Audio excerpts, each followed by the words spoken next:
아멘. 유치원생들을 대상으로 이제 한 조사를 했는데 이 판에다가 두 사람의 얼굴을 이렇게 붙여놓고는 포스트잇으로 그 밑에다가 누가 더 착해 보이는가, 누가 더 똑똑해 보이는가 하는 것을 실험을 했는데 한쪽에는 잘생긴 배우의 사진을 두고 한쪽에는 좀 평범한 사람의 사진을 붙여놓고는 유치원생들에게 이 포스트잇을 주고는 누가 더 착해 보이는가 하는 곳에 이 포스트잇을 붙이라고 그랬더니 거의 대부분의 아이들이 잘생긴 사람, 이 배우 밑에다가 그걸 붙였다는 거예요. 그리고 누가 더 똑똑해 보이는가 했더니 마찬가지로 이 잘생긴 사람을 똑똑한 사람으로 찍었다는 거예요. 그러니까 똑똑한 사람, 또 착한 사람은 누구냐면 잘생긴 사람이다. 아이들 생각은 그런 거죠. 여러분 생각은 어떠셔요? 그래서 잘생기면 많은 면에 있어서 유리하고 잘생기면 용서받는 일도 많아요. 그래서 지금을 외모지상주의다 이렇게 부르잖아요. 얼마나 많은 사람들이 자기가 잘생기기 위해서 운동을 하고 또 성형을 하고 하는데 예수님은 어떠셨을까? 2000년 전에 예수님이 이 땅에 오셨을 때에 우리가 영화로 보는 예수님 또 성화로 보는 예수님은 수염이 이렇게 더부룩하게 나시고 아주 인자하게 생기신, 그래서 영화 감독들이 예수 그리스도에 관한 영화를 찍을 때에 예수님을 누구로 하면 좋을까? 또 화가들이 이 중세시대 화가들도 그렇고 예수님을 모델로 할 때에 예수님을 그리려고 할 때에 어떤 사람을 모델로 하면 좋을까 많이 고민한다고 그래요. 근데 예수님을 이렇게 평범하거나 아니면 아주 못생긴 사람으로 그리거나 그런 배우를 출연시키는 영화는 없잖아요.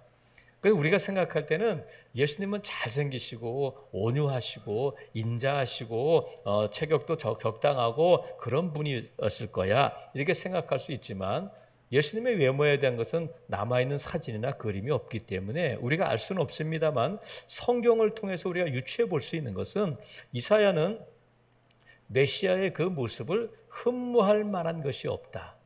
연한 순 같다. 그래서 예수님은 우리가 생각하는 것처럼 아주 잘생기거나 아주 그런 외모는 아니었을 거다. 또 신약에서 보면 유대인들이 예수님을 향해서 뭐라고 얘기하느냐면 네가 50살도 안 되었는데 아브라함을 보았다고 말하느냐. 요한복음 8장에 보면 그런 말씀이 있어요. 그러니까 예수님이 공생애를 시작하실 때가 30살인 걸로 우리가 알고 있는데 유대인들은 예수님을 몇 살로 보고 있냐면 네가 50살도 못 되었는데 무슨 아브라함을 보았다고 말도 안 되는 소리를 하느냐 이렇게 한단 말이죠. 그러니까 30세 된 청년이 50세처럼 보일 정도로 예수님은 어쩌면 많이 늙어 보이는 그런 모습이 아니었을까 유추해 볼 수 있어요. 그러면 예수님이 잘생기셨으면 예수님이고 예수님이 좀 못생기고 늙어 보이면 머리도 빠지고 그랬으면 예수님이 아닐까? 그건 아니잖아요. 사도 바울은 어떠냐면 사도들 가운데 특별히 외모적인 문제 때문에 사도성을 의심받은 사도가 누구냐면 바울이에요.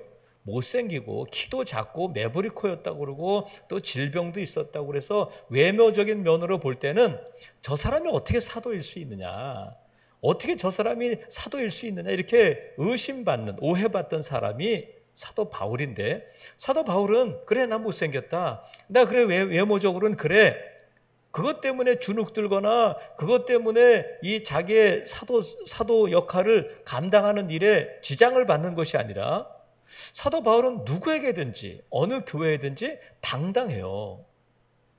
자기 외모를 가지고 판단하는 사람들 앞에서도 당당하다. 왜냐하면 16절 그 말씀이 있어요. 그러므로 우리가 이제부터는 어떤 사람도 육신을 따라 알지 아니한다. 비록 우리가 그리스도도 육신을 따라 알았으나 이제부터는 그같이 알지 아니하노라. 육체를 따라서 예수님이 목수의 아들이고 나사렛 출신이고 훌륭한 가문의 출신도 아니고 뭐 이런 육체를 따라서 알고 있었지만 이제는 아니고 나도 마찬가지다. 너희들이 나를 볼 때는 키가 작고 못생기고 질병이 있고 어떻든지 간에 나를 그렇게 판단하지 말고 내가 내 외모 때문에 주눅들지 않고 나는 너희들 앞에 담대한데, 왜냐하면 17절 때문에 그래. 위대한 선언이 나와요. 그런즉 누구든지 그리스도 안에 있으면 새로운 피조물이라. 이전 것은 지나갔으니 보라 새 것이 되었다. 이렇게 선언한단 말이죠. 그것이 누구냐면 새롭게 된 피조물, 새 것이 누구냐면 사도 바울 자신이란 말이죠. 먼저는. 그러니까 나는 너희들이 나의 외모를 가지고 뭐라고 말하든지 간에 사도가 맞냐 안 맞냐 너희가 의심을 해도 나는 분명히 사도가 맞다. 왜냐하면 나는 새로운 피조물이고 나를 외모로 판단하지 말라. 이렇게 담대하게 말하고 있단 말이죠. 그래서 누구든지 그리스도 안에 있으면, 사도 바울뿐만 아니라 누구든지 그리스도 안에 있으면 새로운 피조물이 되고 새 것이 된다. 그러면 여러분, 새 것은 닦아서도 새 것이 되고 다들 새 것을 좋아하잖아요. 근데 그리스도 안에서 새로운 피조물 된 새 것은 단순히 새 것, 이거 헌 것과 새 것의 그런 차이가 아니라 이 새 것과 이전 것과 지금 변화된 것, 새 것은 어떤 차이가 있느냐면 비교할 수 없을 정도, 비교 불가의 그런 완전한 변화가 새로운 창조가 된단 말이죠. 그래서 여러분, 완전히 달라진 새롭게 태어난 사람이 누구냐면 예수 그리스도 안에 있게 된 성도들이란 말이죠. 그래서 예수 그리스도 안에, 사도 바울은 예수 그리스도 안에 있던 자가 아니잖아요. 예수 그리스도 밖에 있었던 자가 예수 그리스도 안에 있게 되면서 새로운 피조물이 되었어요. 새로운 피조물이 되면서 예수 그리스도 밖에 있던 자가 예수 그리스도 안에 들어오게 되면서 무슨 변화가 일어나게 되냐면 죄인이 의인이 되고, 원수되었던 자가 친구가 되고 화목한 자가 되고, 또 심판으로 가던 자가 영광을 얻게 되는 이런 변화이기 때문에 이전 것과 지금 새 것과의 차이는 비교가 불가능하단 말이죠. 그러면 사도 바울이 그리스도 밖에 있다가 저와 여러분도 그리스도 밖에 있던 자들이 어떻게 그리스도 안에 있게 되느냐면, 우리가 애써서 노력해서 저 안에 들어가면 뭔가가 있겠다 해서 몸부림쳐서 그 안에 들어온 것이 아니잖아요. 하나님께서 어느 날 저와 여러분은 그리스도 밖에 있던 자들, 심판을 향해서 가고 있던 자들, 죄인인 저와 여러분을 그리스도 안에 넣어주셨어요. 왜 그러셨을까? 왜 하나님께서는 나를 그리스도 안에 넣어주시고 새로운 피조물이 되게 하셨을까? 죄인된 우리가 어떻게 하나님의 의를 입고 의인이 되고 심판받을 자들이, 영광을 입은 자들이 되었을까? 그래서 저와 여러분은 이 일을 설명할 수 있는 것은 그냥 은혜다, 선물로 주신 것이기 때문에 어떤 것으로도 설명할 수가 없단 말이죠. 그러니까 저와 여러분이 예수 그리스도 안에 들어오게 되고 새로운 피조물이 되고 새 것이 된 것은 전적으로 하나님의 은혜다. 그리고 그것을 예수님의 사랑이다, 이렇게 부르고 있단 말이죠. 그래서 하나님의 은혜, 하나님의 선물로 밖에는 설명할 단어가 없다. 그래서 저와 여러분이 예수 그리스도를 믿은 것이 아니라 하나님께서 저와 여러분을 예수 그리스도를 믿게 하시고 믿음으로 말미암아 예수 그리스도 안에 들어오게 하셨고 새로운 피조물이 되게 하셨단 말이죠. 그래서 이 사도 바울을 통해서 그 위대한 선언이 뭐냐면 이전 것은 지나갔으니 보라 새 것이 되었도다, 이렇게 선포하게 된단 말이죠. 사랑하시는 성도 여러분, 우리가 예수 그리스도를 믿는다는 것이 누군가의 전도를 통해서, 누군가를 통해서 내가 어려울 때에 예수 그리스도를 믿은 것처럼 그렇게 여겨질 수 있잖아요. 그런 겉으로 드러나는 어떤 원인도 이유가 될 수도 있겠지만, 제가 새벽에도 말씀을 드렸는데 하나님께서 이스라엘 백성들을 애굽에서 인도하실 때에 애굽에 10가지 재앙을 내리시잖아요. 지금까지 그들이 경험해보지 못했던 전대미문의 그런 놀라운 일들을, 기적들을 경험하고 그 피해를 입게 되면서 하나님을 두려워하고 모세를 두려워하게 되는데, 만약에 저와 여러분이 애굽인이라면, 바로라면 어떻게 하겠어요?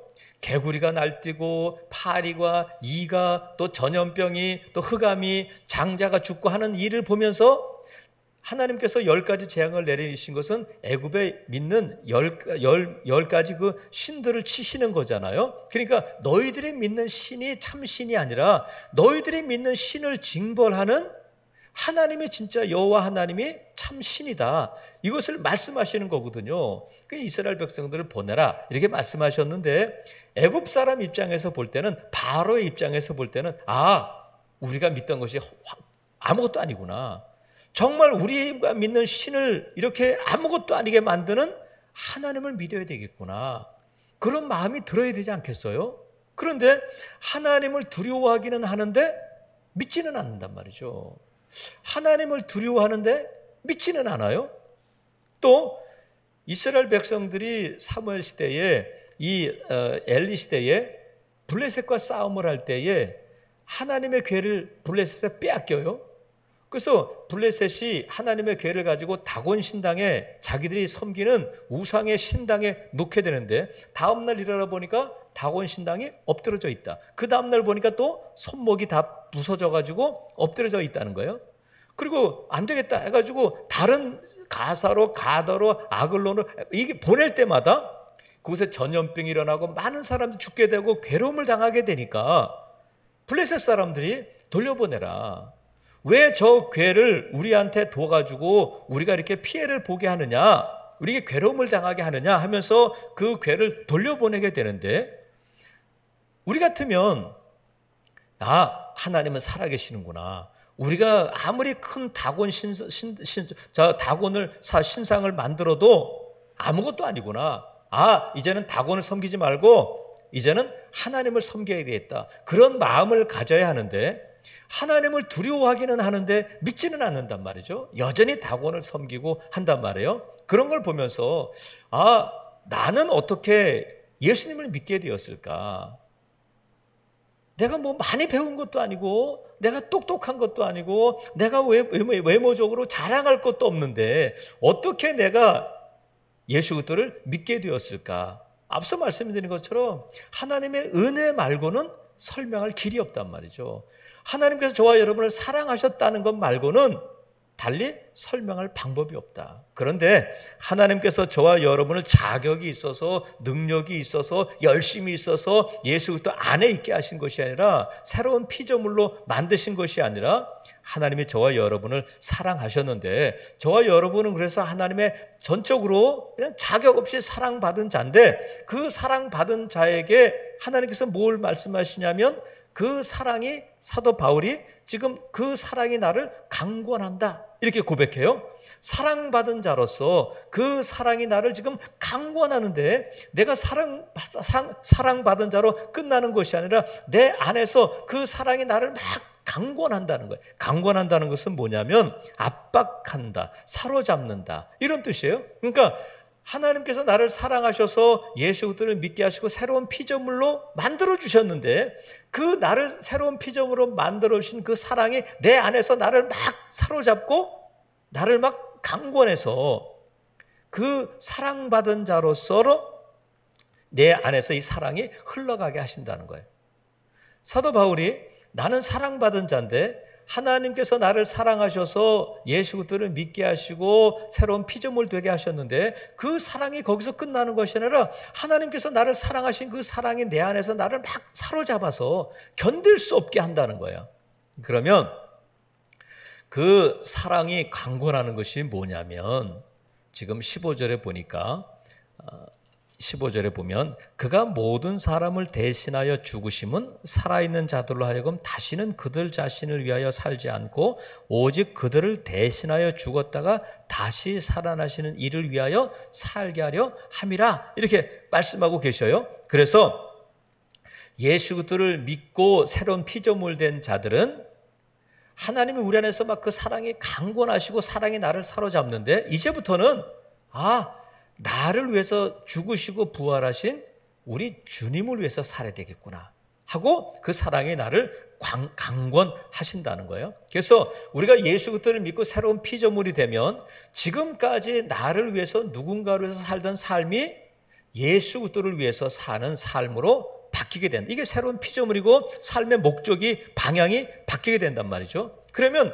주님을 위해 사는 것이 뭐냐면 주님께서 나에게 맡겨주신 그 사명을 감당하는 거예요. 그것이 주를 위해 사는 거예요. 주를 위해 산다고 하면서 주님의 뜻과 전혀 상관없이 사는 것은 주를 위해 사는 게 아니잖아요. 그래서 여러분 보세요. 20절에 보니까 그러므로 우리가 그리스도를 대신하여, 이렇게 대신하여, 그러니까 예수님께서 행하셨던 일, 예수님께서 하셔야 할 일들을 대신하여 우리에게 맡겨주셨는데 우리가 예수님의 사신이 되었다. 다른 말로 하면 대사가 됐다는 거잖아요. 대사는 자기 사업을 하는 게 아니라 자기를 대사로 임명해 준 통치권자, 대통령을 위해서 일하는 자가 사신이고 대사잖아요. 예수님께서 저와 여러분을 피로 값주고 사시고 예수님을 대신하여서 예수님의 사역을 하게 하셨는데 그것이 뭐냐면 화목하게 하는 직분이라는 거예요. 화목하게. 누구를? 하나님과 원수됐던 자들을 하나님과 화목하게 하는 직분.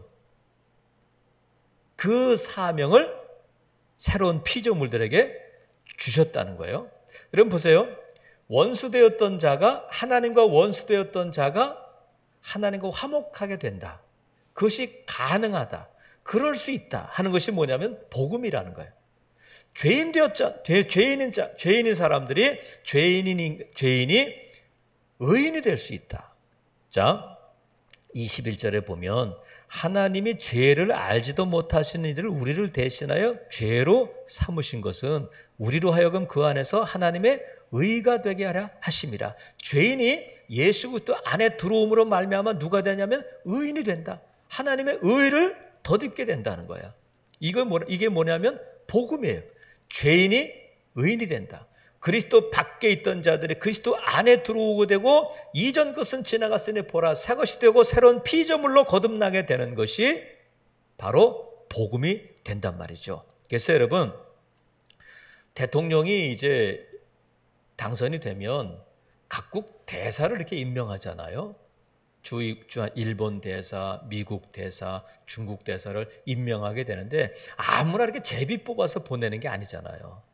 자격을 따지고 심사하고 이 사람을 중국의 대사로 보내면 이 사람을 일본의 대사로 보내면 일본과의 관계가 미국 대사로 보내면 미국과의 관계가 좋아지고 우리나라 국익을 위해서 큰 일을 할 수 있겠다 여겨질 때에 그 사람을 대사로 보내는 거지 나하고 친하기 때문에 우리 동네 사람이기 때문에 대사를 보내지는 않는단 말이죠. 충분한 자격이 있어야 돼요. 하지만 하나님의 나라의 대사 예수 그리스도의 사신은 내 지식, 내 경험으로 되는 것이 아니라 누구든지 그리스도 안에 있으면 새로운 피조물이라고 하셨으니까 하나님의 사랑을 입어서 새로운 피조물 된 사람이라면 다 예수 그리스도의 사신이 된다. 그래서 여러분 우리가 이 화목하게 하는 직분, 이 복음을 전하는 이 직분을 나 못해요. 나는 배운 것도 없어요. 나는 다른 사람들보다 내가 교회 다닌다고 하면 비웃어요. 아유, 우리 형편을 보면 어떻게 예수님을 내가 예수 믿는다고 말할 수 있겠어요. 내가 일단 이 일을 끝내놓고 내가 내 형편이 좀 좋아지고 여유가 생기면 복음을 전할게요. 그렇게 핑계할 수 없다는 거예요. 왜냐하면 하나님께서 저와 여러분의 자격 조건을 보고 하신 것이 아니라 우리가 외모를 따라서 내 형편을 따라서 복음을 전하는 것이 아니라 저와 여러분이 예수 그리스도 안에서 새로운 피조물 되었기 때문에 이것만으로도 복음을 전해야 할 충분한 이유가 되고 자격 조건이 된다는 거야. 그래서 우리가 예수 그리스도를 전하고 화목하게 하는 직분을 감당하는 일이 있어서 핑계할 수 없다. 나는 이것 때문에 안 되고 나는 이것 때문에 할 수 없고 나는 이것 때문에 자격이 없고 그렇게 말할 수 없다는 거예요. 왜? 누구든지 그리스도 안에 있으면 새로운 피조물이고 저와 여러분을 하나님의 자녀 삼아 주신 것은 우리의 자격이나 우리의 조건이 아니라 전적으로 하나님의 은혜이기 때문에 그래요. 그리고 우리가 이 예수 그리스도를 전하는 이 복음을 전하는 예수 그리스도의 사신으로서 대사로서의 그 직분을 화목하게 하는 직분을 감당할 때에는 핑계하지 말아야 될 뿐만 아니라 우리가 누군가에게 복음을 전한 그 대상 앞에서도 당당해야 된다. 담대해야 된단 말이죠. 어떤 말씀이냐면 이 회사에 들어간 신입사원이 그 회사 회장에게 복음을 전할 수 있을까? 군에 지금 막 입대한 이등병이 사단장에게 복음을 전할 수 있을까? 이런 거예요. 그 사람 앞에 과연 그 사람이 과연 내가 예수님을 전하고 그 사람이 내가 예수님을 전한다고 믿을 수 있을까? 나하고 너무 차이가 나는데, 너무 엄청난 사람인데, 누구 앞에서든지 간에 나보다 대단하고 나보다 더 뛰어난 사람 앞에 있다 할지라도 이 복음을 전하는 일에 있어서 위축되면 안 된다. 왜?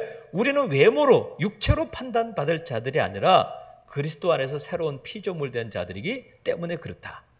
제가 청년들을 데리고 오래전에 필리핀에 단기 선교를 갔는데, 그 선교사님이 필리핀에서 신학교도 해요. 큰 신학교를 하셔서 그 신학교에서 현지인들을 이렇게 신학을 가르쳐 가지고 목회자를 만드는데, 이 차를 타고 필리핀 시내를 가는데, 그 선교사님이 택시를 타고 가다가 저쪽은 이 마닐라에서 아주 고급 주택가입니다. 그러면서 뭘 간증을 하시냐면 자기가 저 집을 가봤다는 거예요. 근데 그쪽에는 막 보초들도 서 있고 민간인들이 사는 집인데, 이 민간인 경비 요원들이 총을 들고 엄하게 경비를 선다는 거예요. 근데 자기가 그 집에 들어가 봤는데 으리으리한 집인데, 자기 혼자 간 것이 아니라 이 필리핀 현지인 목사님들 두 분하고 같이 신방할 일이 있어서 거기 갔는데, 이 현지인 목회자가 그 집이 누구냐면 군 고위 장성의 집이었다고 그래요. 그러니까 스타가 사는 집인데, 그 집에 갔는데 이 필리핀 목회자들이 꼼짝을 못하고 말도 제대로 못하고 막 주눅 들어가지고 말을 제대로 못하더라는 거예요. 그래서 자기가 끝나고 신방을 마치고 나오면서 막 그 신학교 제자들이지 야단을 쳤다는 거예요. 우리는 예수님의 사신으로 우리가 예수님의 복음을 전하는 자들이지, 저 사람이 장군이고 큰 집에 살고 권세가 있는 사람이라 할지라도 누구 앞에서든지 우리는 위축되면 안 된다. 당당해야 된다. 그렇게 말했다는 거예요. 우리가 예수 그리스도의 사신이 되었으면, 새로운 피조물 된 자들은 우리가 어떤 복음을 전하는 대상 앞에서 그 사람이 나보다 대단하고 그 사람은 나보다 더 부자고 나보다 공부를 많이 했다 할지라도 어느 사람 앞에서든지 우리가 위축되면 안 된단 말이죠. 당당하고 담대해야 된다는 거야. 그리고 여러분, 그것은 나를 전하는 것이 아니라 예수님을 전하고, 나를 전하는 것이 아니라 복음을 전하는 것이기 때문에 내가 능력이 아니라 복음이 능력이잖아요. 말씀이 능력이잖아요. 그러니까 누구 앞에서든지 내 형편과 처지를 따라서 핑계하지 말아야 할 뿐만 아니라 어느 사람 누구 앞에서든지 예수 그리스도를 믿는 저와 여러분은 담대하고 당당해야 될 줄로 믿습니다. 그리고 우리가 이 복음을 전하는 데 있어서는 또 미룰 수가 없단 말이죠. 다음에 하자. 이렇게 미룰 수가 없다. 왜냐하면 11절에 보면, 10절에도 보면, 10절 먼저 볼게요. 5장 10절에 보면, 이는 우리가 다 반드시 그리스도의 심판대 앞에 나타나게 되어 각각 선악간에 그 몸으로 행한 것을 따라 받으려 합니다. 물론 여기서는 상급에 대해서 말씀하시지만 예수 그리스도를 안 믿는 그리스도 밖에 있는 자들에게는 심판이 있다. 어느 누구도 예외가 없이. 그리고 11절에 보니까 우리는 주의 두려우심을 알고 있다. 이 심판이 얼마나 두렵고 무서운 것인지를 저와 여러분이 알고 있고, 그것을 알고 있기 때문에 예수 그리스도 안에 있는다는 것이 얼마나 큰 은혜인지를 저와 여러분이 알고 있단 말이죠. 우리가 왜 복음을 전하는 일을 미루지 말아야 되냐면, 이 심판이 임박했기 때문에 그래요.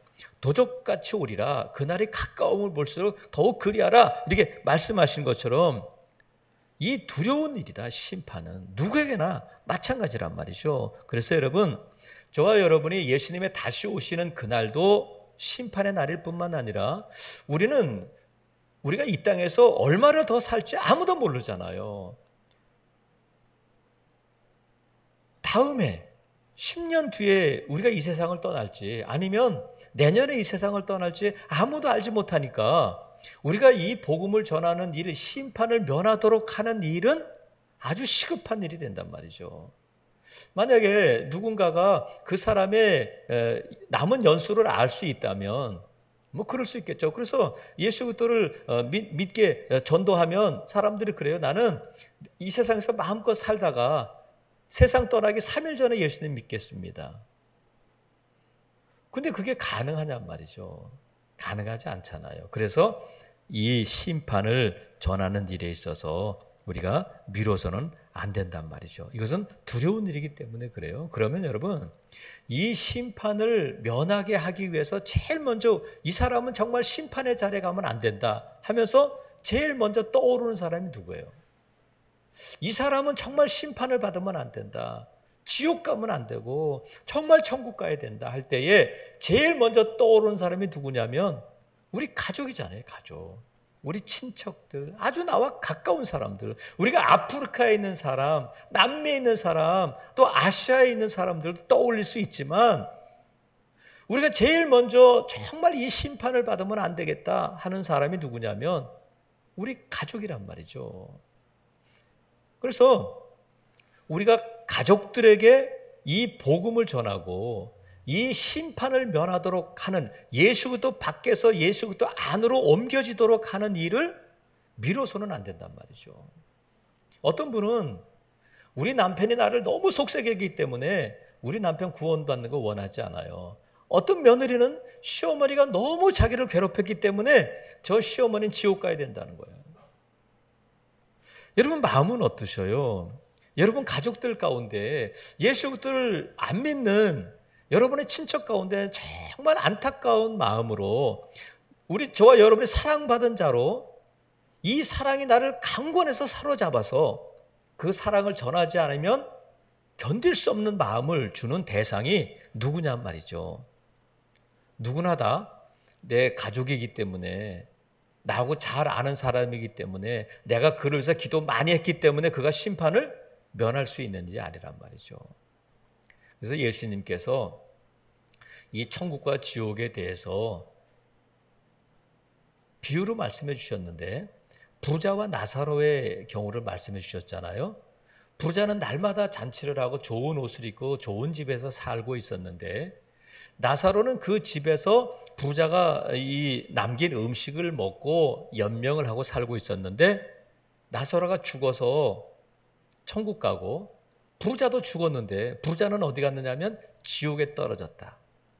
그래서 이 부자가 아브라함에게 저 나사로를 보내서 나에게 물 한 방울만 내 혀에 좀 적셔주게 해주세요.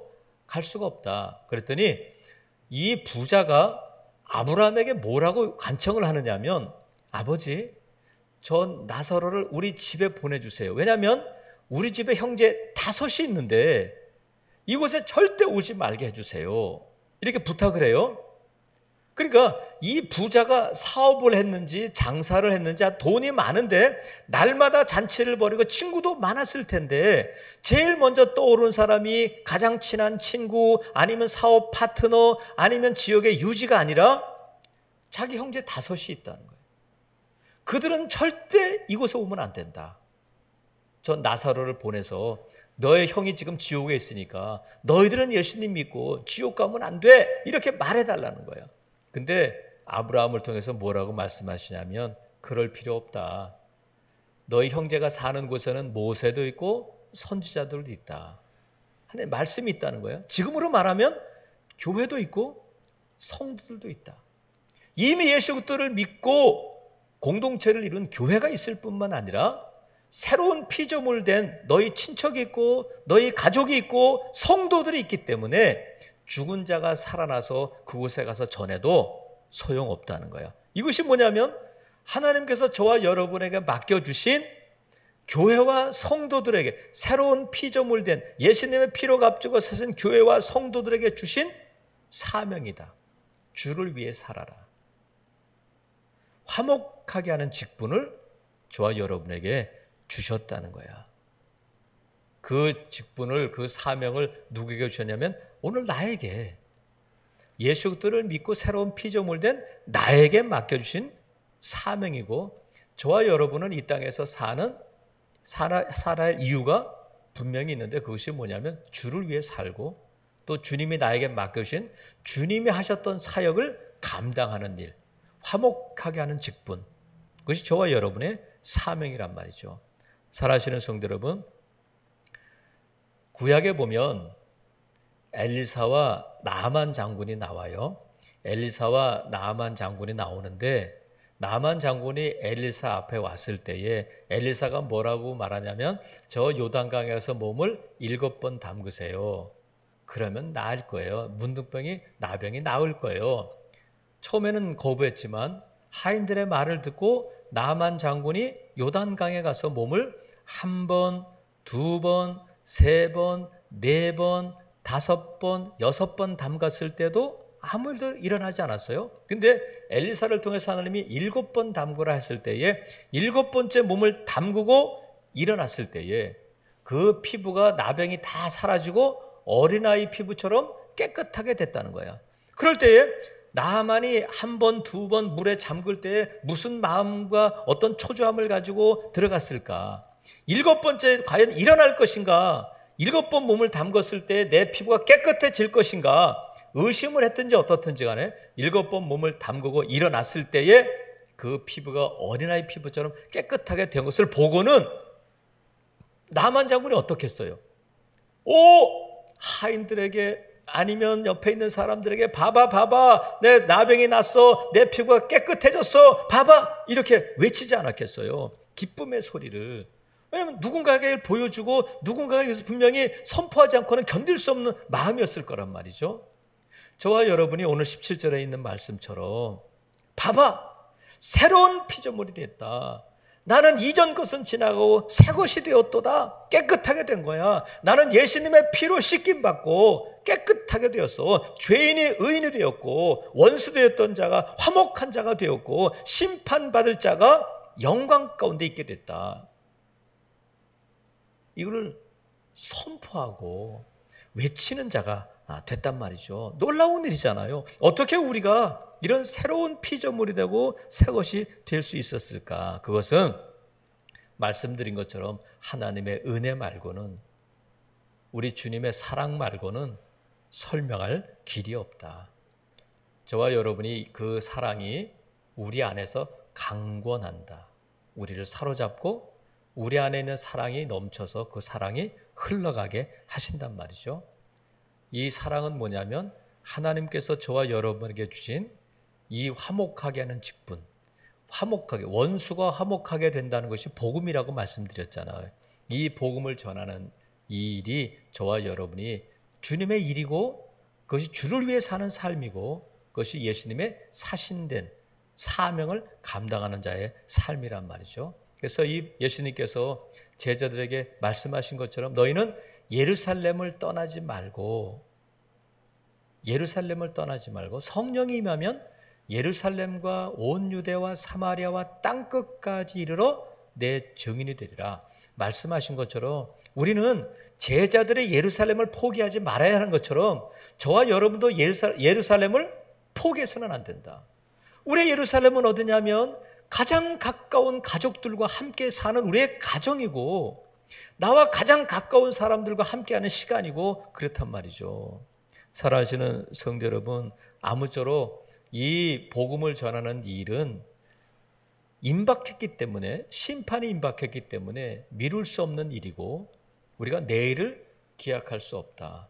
아무쪼록 저와 여러분 가정에, 여러분 자녀들, 여러분의 남편, 아내, 아니면 여러분의 가까운 친척 가운데 예수 그리스도를 믿지 않는, 아직 예수 그리스도 밖에 있는 누군가가 있다면, 여러분,